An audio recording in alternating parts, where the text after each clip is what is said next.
0 to 60 can define a performance car, but it's the fastest 60 to 0 that's the aim of Tarok's brakes. From road cars to race cars, circuits, special stages, or the autostrada, nothing reduces speed like Tarok's brakes. Italy gave the world the art of Da Vinci and Michelangelo. Tarok's has given drivers the art of stopping. For more information and to acquire your own masterpiece, visit tarox.co.uk.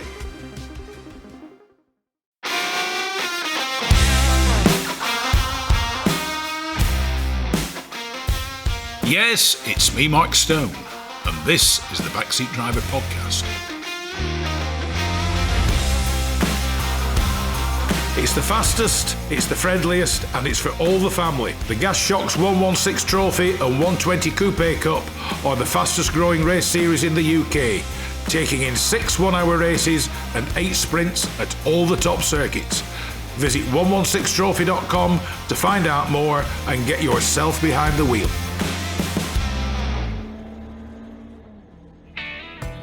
From a pot of tea to TT motorbikes. From a classic English breakfast to a full serving of classic cars. Bridge House Tea Rooms is the Northwest premier classic car meeting location for cars, bikes, tractors and owners clubs. So no matter what your automotive appetite might be, visit Bridge House Farm Tea Rooms on their Facebook page or call John and Alicia on 07980 444 221 for show details and to reserve your own table and parking space. I'd like to welcome back for part 4 of his mammoth month-long interview, international co-driver Mike Wood. Mike, welcome back to the Backseat Driver. Thank you. Now, 1973 was your last, more or less, international rally with the Monte Carlo because, quote, you got fed up of it all. Well, we didn't. 73, we both of us retired from rallying at the end of 73, but at the beginning of 73, we didn't know we were going to do that. Yeah. And in 73 I did the 73 Monte Carlo rally. I seemed to have done them all, and we were in the Datsun 240Z. Yeah. And we finished in a creditable 9th place. Yeah. It wasn't a suitable car for the Monte, but it was built more for safari rallies and everything else. Yeah. But 9th place was okay. Yeah. And little did we know it at that time, but that was to be my last Monte Carlo rally. Yeah. Because we went through 73, did all the usual events. I think we went on the Acropolis. I did the safari rally. Yeah. For the second time. I'd done 71, didn't do 72, retired in 1971 with the safari in a Lancia, but we did it for Datsun in a 180B. Not the 240Z, and finished in 4th place on that. So that was a very good result for me on the safari. Yeah. And I think then we got a 10th place on the Austrian Alpine in a Volkswagen. Did the RAC rally, and I don't think we finished. And that was basically the end, because what happened then, if you remember, there was the Suez crisis. Yeah. And we had petrol rationing all over Europe, really. Yeah. And the first thing to be cancelled was the 74 Monte Carlo rally. Yeah. So it more or less coincided with the fact that we'd run out of both. And when I say this now, I regret it, but at the time we were quite pleased to have done our last major event. Yeah. Now, from there, I mean, where did you go? Because all of a sudden, the life of the international co-driver has come to an end. Well, that's very true, and I can tell you that retired old co-drivers weren't very much in demand. And Tony wanted to start a business, which he did very successfully. Yeah, Tony. I mean, Tony Foley set up safety devices. That's right. Yeah. Well, it was before then. He ran a tuning place over in Shipley. Right. Before he went on to that. But I had nothing, and for some reason I wasn't that very concerned. But what I'd been doing during the years when I wasn't rallying, just as entertainment, I'd done quite a bit of motorcycle trials riding. Yeah. And I wasn't very good at it, but I did enjoy it, and I went all over. I even did the Ardius Scott trial. Yeah. but I didn't do it for long. I looked for a surface road to retire on. Yeah. But I did enjoy that, and most of my bikes I bought from a company in Bury, Jim Sandiford Imports, motorcycles, and they we'd been in Bury for quite a while, and so I knew Jim. Father Jim had started the company, and Jim ran it. And just after Christmas, I must have wandered in there, and Jim was asking about what to do. I said, we'd packed up rally. No, he said, have you? What are you going to do? I said, to be honest, Jim, I've not the slightest idea. Yeah. Oh, he said, well, maybe I've got something for you. He said, 6 months ago, we got the concession for Montesa Motorcycles of Spain. There were trials and motocross bikes for the whole of the UK. I've had it for 6 months, and we're struggling with it because the guy that's run it was a friend of mine, and he's not much good at it. And I really need to replace him. Would you be interested in taking the job? Yeah. I said, Jim, I know nothing about it. As apart from the fact it's still in the competition world, but I don't know nothing about it. He said, to be honest, he said, we don't know a lot, and maybe between us we can build it. Yeah. So I joined him, and it worked. And I got into the job very well. I had dealers stretching from London to John O'Groats. Yeah. They were lovely guys, and within 12 months I was made a director of the company. Yeah. So I was director in charge of Montesa Imports, which I ran for 13 years. Right. And they were absolutely great. Yeah. But one of the interesting stipulations that Jim made when he gave me the job, he said, Mike, you've done rallying most of your life. He said, it has to stop now. Yeah. You're in two wheels. Yeah. You're a Montesa. He said, finish. We don't talk about it. We don't do anything. And at that time, I was quite happy. Yeah. And rally was never mentioned again.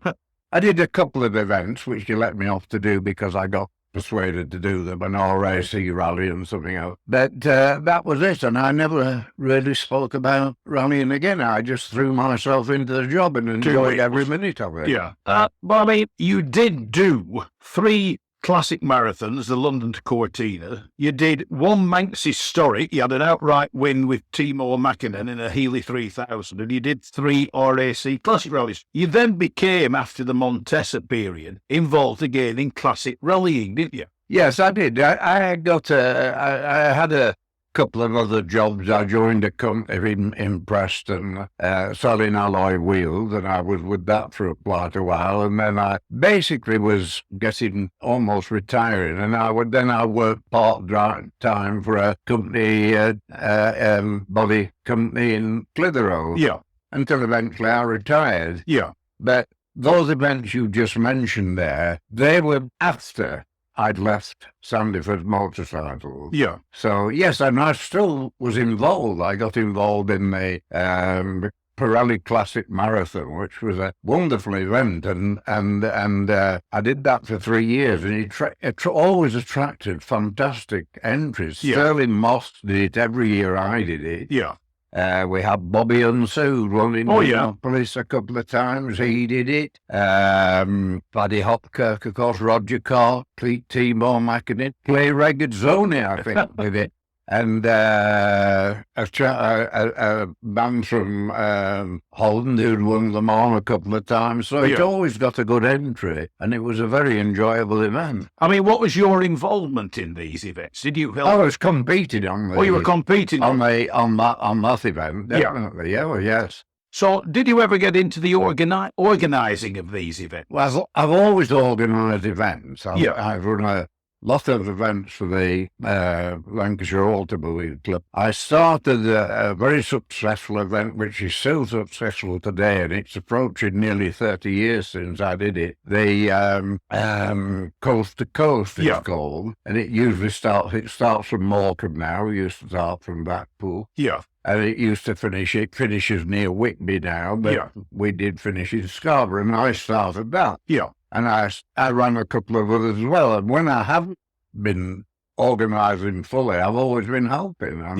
In fact, our first event's in just about 6 weeks' time, and I'll be involved in that. Yeah. Yeah. So, I mean, organisation, do you plot the routes, or what is your role in it? Well, originally, of course, when I did the Coast to Coast, I plotted the route. Yeah. And if I was organiser, I went up onto the route and did everything else. But as time has gone on, what I do now basically is we have, I think you're introducing Chris Lee from the Motor Club. Yep. Now, he's one of our bigger organisers, and he organises most of the events. A man whose enthusiasm knows no bounds is Chris. Well, he's fantastic. Yeah. He's the rock of the Motor Club, and has been for years. But he does the routes, and I check every route for him. And we work perfectly because... Do you go and drive them, or do you just do it on I go totally over it. Yeah. Probably about 6 weeks before the event. Yeah. I always find the odd mistake.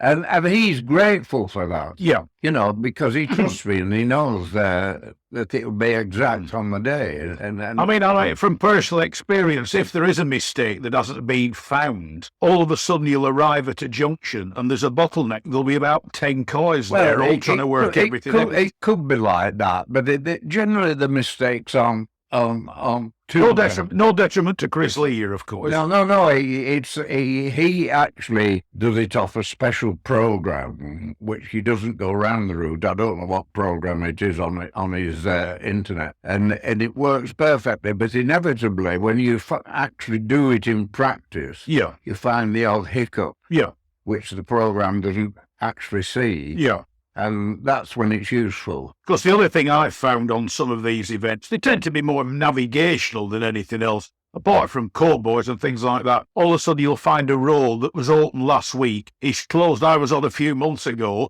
and an Arctic had gone down this little road and knocked all the dry stone walls down. Well, that's always a huge problem to us. We've been lucky. We've never found much. We haven't had the odd problem on the actual day, but not many. But when I've gone around looking, inevitably I come to a road closed sign. Yeah. And so I have to find another way around it. And of course, as soon as I get back, I report to Chris and I immediately say to him, well, I'm afraid the road's closed at so and so. And I haven't seen anybody to be able to tell me when it's likely to be open. Yeah. Now, Chris is very good at that, and he gets in touch with all the local agencies and find out whether it's going to be open on the day or not. Yeah. So inevitably the route's all right. We do have the odd hiccup on the day, but he goes out in front of the cars anyway on the day. And if that does happen, he phones back and the route is altered in time for everybody to, make alterations. Yeah. I suppose from your point of view, these types of events will seem strange because they're not timed, are they? I mean, you spent your entire life looking at a stopwatch. Well, this is it, because times have moved on. Yeah. And when I first started, we were doing night rallies sort of every other Saturday night, and they were literally road races. Yeah. And we used to do the Huddersfield Dusk Till Dawn rally. Yeah. And it had a wonderful nickname, the Hempen Grand Prix. And it was a grand. Most of them were flat-out races for almost 200 miles every Saturday night. Yeah. Loved it. But obviously, as time moves on, this is ground to a halt. Yeah.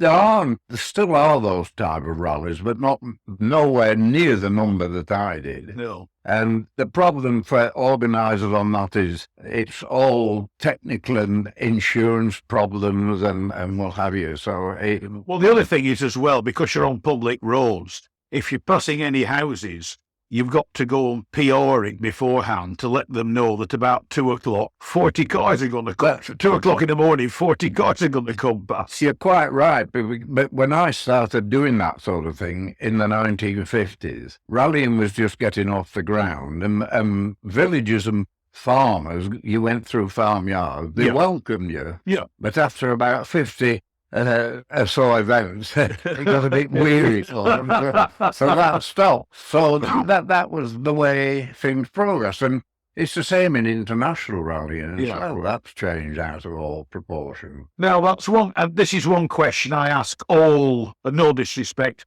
older rally drivers and co-drivers.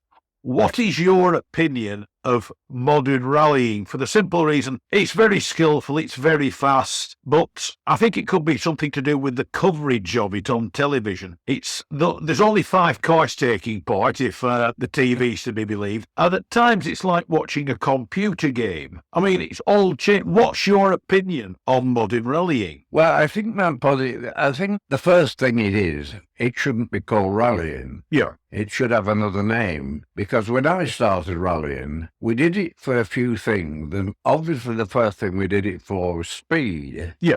Now that they still have my speed in chunks nowadays. They're much faster than what we were going, but that's all relative anyway. But the speed was the main thing. The next thing was distance. Yeah. We wanted to do the distance. Reliability crept into that, and stamina. Yeah. So it was speed, reliability, and most of all, adventure. Yeah. You know, it was an adventure, and they were long-distance events. Well, just put it, I mean, some of the places you would go to were far-flung, and they're in parts of the world that a lot of people, especially in England, would know little or nothing about, because international travel then wasn't as it is now. To be quite honest, even today, a lot of people would be shaken. They just go on holiday. They don't see the road that we went on anyway, even over the Alps. So, but that sort of rallying that I did, which was wonderful, Alpine rallies when you went through the day and the night and racing over Alps and through villages, couldn't possibly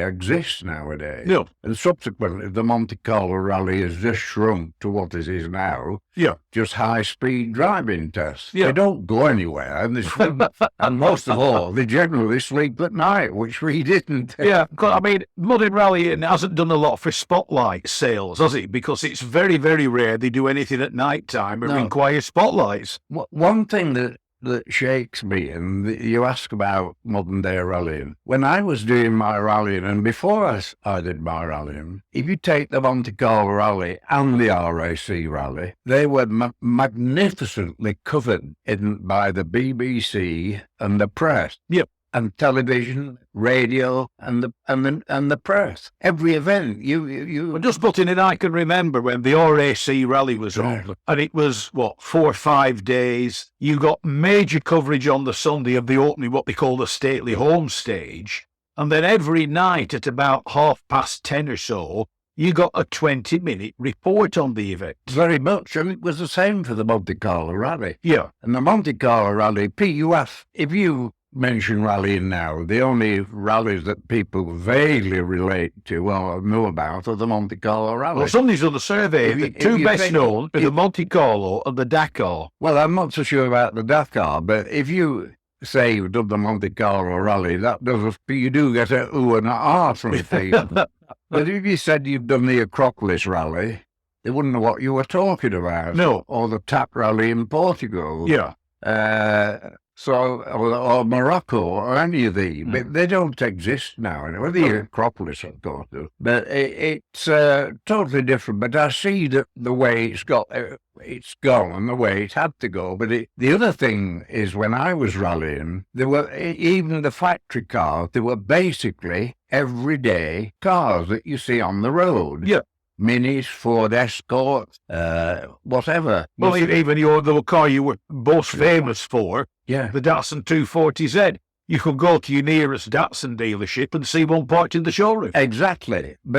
And of course, our works cars, when you were work sponsored, they had their own competition department. Obviously, they were tuned a little bit faster than what the average man could buy. Yeah. Not a lot faster, but they were better prepared. But that was all. There was still the basic motor car. Yeah. Now, if you look at today's rally, and it hardly bears any resemblance. Well, it's just a frame with a big safety cell with carbon fibre panels around. And from what I believe, most of them cost well over £1 million each. Yeah. Yeah.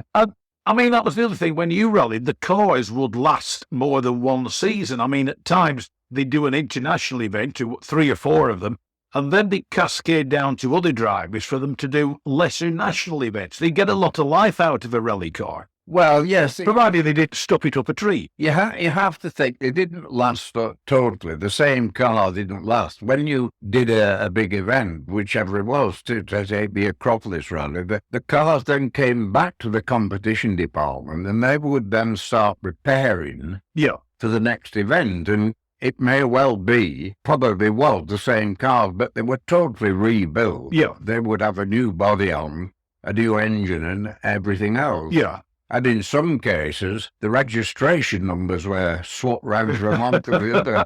I think if the engine number had been buried up to the registration number in some cases, it would be totally elite.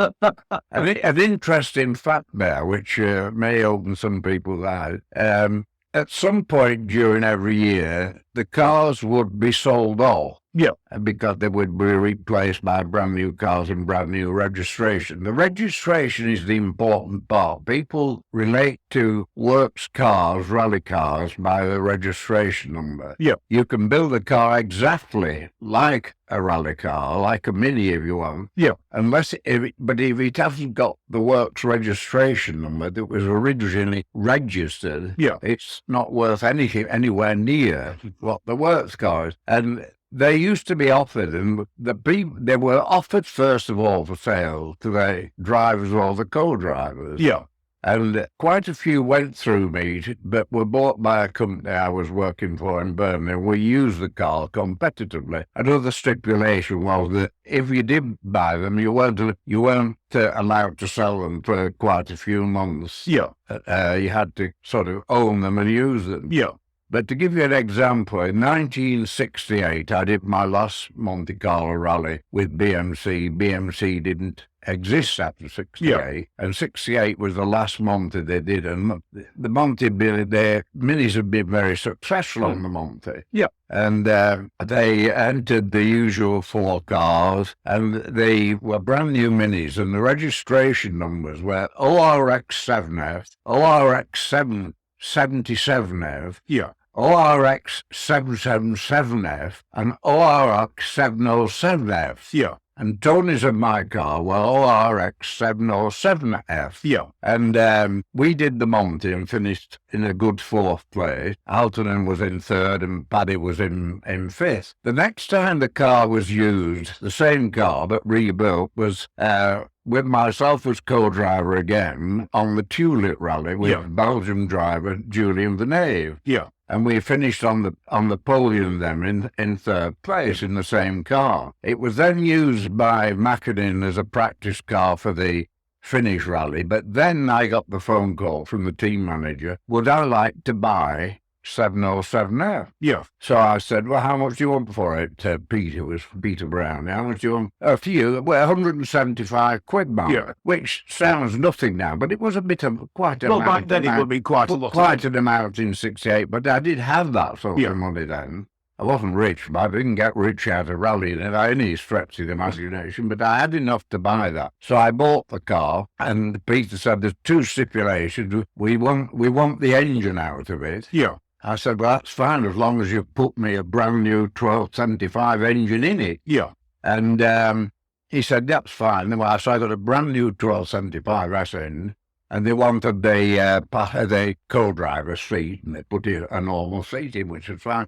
So I bought that for £175. Yeah. I think I sold it a couple of years later for about £800. Yeah. And thought I'd rung the bell.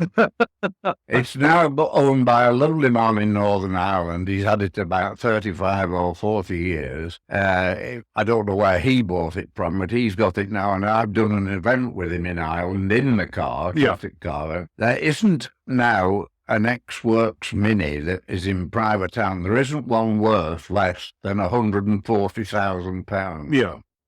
Oh, for a crystal ball. But one of the things you used to, besides the bike, you did drive, didn't you? I mean, apart from all the liaisons, because it's like you said a while ago, you drove more of Monte Carlo rallies than the drivers did. You did all the road sections. Well, you did. You did do that, and certainly on the Monte Carlo, there was plenty of times when you just tedious road section, and that's when the co-driver drove. But I can say that I won awards, certainly, obviously, as a navigator, but I've won them as a hill climbing in a car, driving tests, rally driving. So I've won. The only one I haven't won was racing, but I did race. I did actually race an MGB at Silverstone. Yeah. So I've done every form of car competitive driving, both as navigator and as driver. Yeah. Going back to the driving part of it, when you drove on rally, quite an interesting story was I did the 1970 RAC rally in a work sport with Gerard Leroux. Yeah. They wanted to enter that to win the European Championship if they could by getting a good position on the RAC rally. Yeah. So I did with Gerard Leroux, and it was also the days when the RAC rally went all over the UK. Yeah. Used almost every mortal forest we've got. On that particular year, like a lot of them, it started at London Airport. Yeah. And then we drove north, of course, and we drove all the way up, and Gerard was driving left-hand drive Porsche car, proper Porsche, and we did all the Yorkshire sections. We did Keeler in Northam, and then we had to go across Scotland to get to the west side, and we had a long moor to go across. And Gerard had been driving all the time, and I noticed that when we come out of the last forest, his speed had dropped enormously, and he was braking at everything. And I said, and it was dark, and I said, Gerard, stop, I'm going to take over.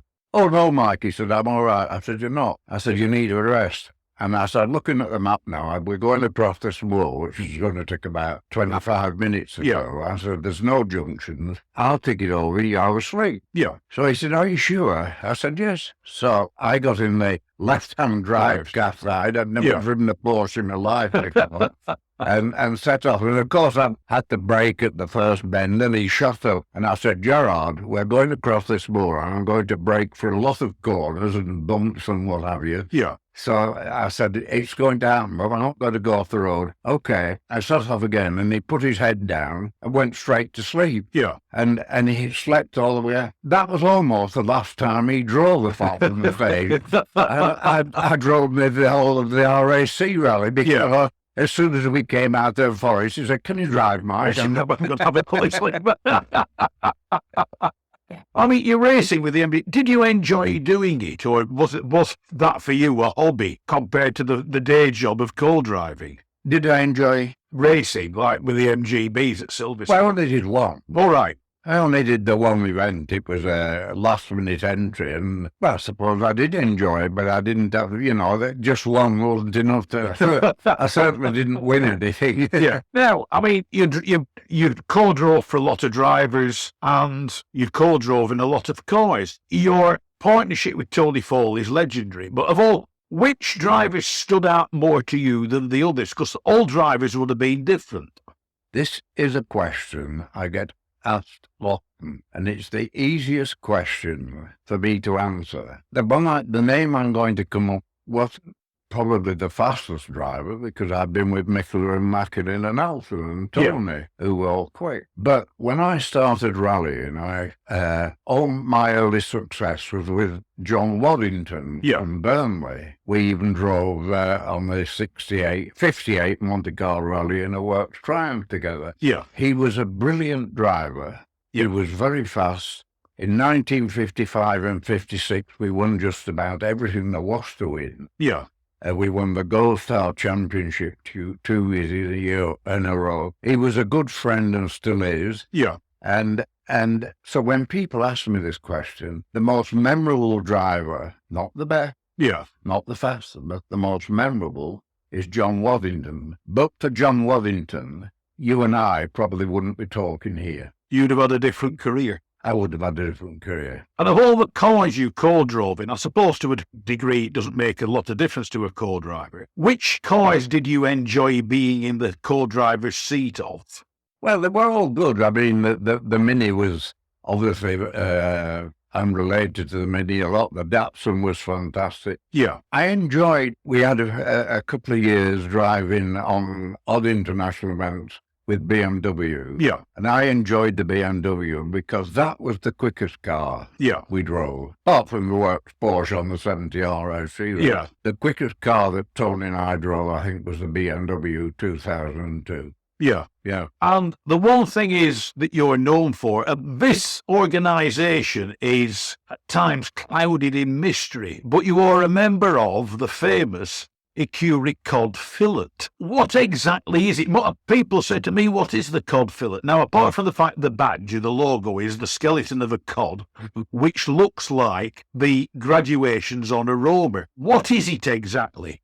Well, it started off as an association years ago by a couple of guys from the Macclesfield area, and the man that was related to it was Roy Fiddler, who was an excellent driver and had driven on quite a few international events and driven works cars for trout. But Roy's day job, he was a fishmonger, and one of his regular navigators was a guy called John Hotwood. And they started this association themselves and called it the Ecurie Cod Fillet because of John Hotwood. And it then had a membership, and you don't pay to be members. You're invited. Oh, right. You have to be invited. Yeah. And I'm one of the original members. Yeah. Now, going back to the 60s particularly, by then the the membership had grown. Even Sterling Moss was a member. Oh, right. Well, Sterling had done quite well rallying. Yes, I mean, somebody's just actually written a book on Sterling Moss's rally career. Well, he's good, and he was good. People forget he had a third place on the Monte Carlo rally. Yeah. He had an Alpine Gold Cup for finishing 3 consecutive years with the clean sheet. So he was a good rally driver. So hence he was a member of the Ecurie Cod Fillet. So lots of well-known people were, and it's a worldwide organisation now. Right. But in the 60s, they created an award, and the award was given to the Motor Club, which was deemed to run the best events during the year. So it went to a motor club, and this was when rallying was in UK now. It wasn't international. Yeah. I'm talking UK. It was when UK rallying was at its height in the 60s. Yeah. So clubs, it was a highly contested championship for clubs to win. Yeah. Then, of course, the UK rallying started to disappear because of restriction and everything. So that ceased to be a championship. But what they did then is every year it's presented to somebody, a person, a member of the Ecurie Cod Fillet, who they deem to warrant winning the award, who has done something in rallying. For instance, Stuart Turner must have won it, and the Morleys won it. Yeah. I'm very pleased to say on the 50th anniversary of the Ecurie Cod Fillet, I won it. So it's a big honour to have won that. So it still exists today. Because I know they have the AGM and everything else. Yeah. Mike Wood, it's been a pleasure chatting to you. 4 parts, what you might call the best radio biography any motorsport enthusiast would like to listen to. Mike Wood, it's been a pleasure chatting to you and having you as a guest on the Backseat Driver radio show. Once again, Mike Wood, International Co-Driver. Thank you very much. Thank you.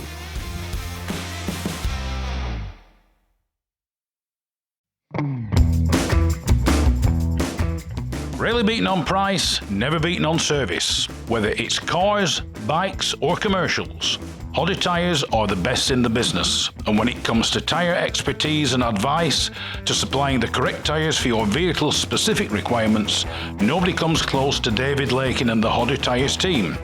So give them a call on 01200 613 192 or visit the website at hoddertyres.co.uk.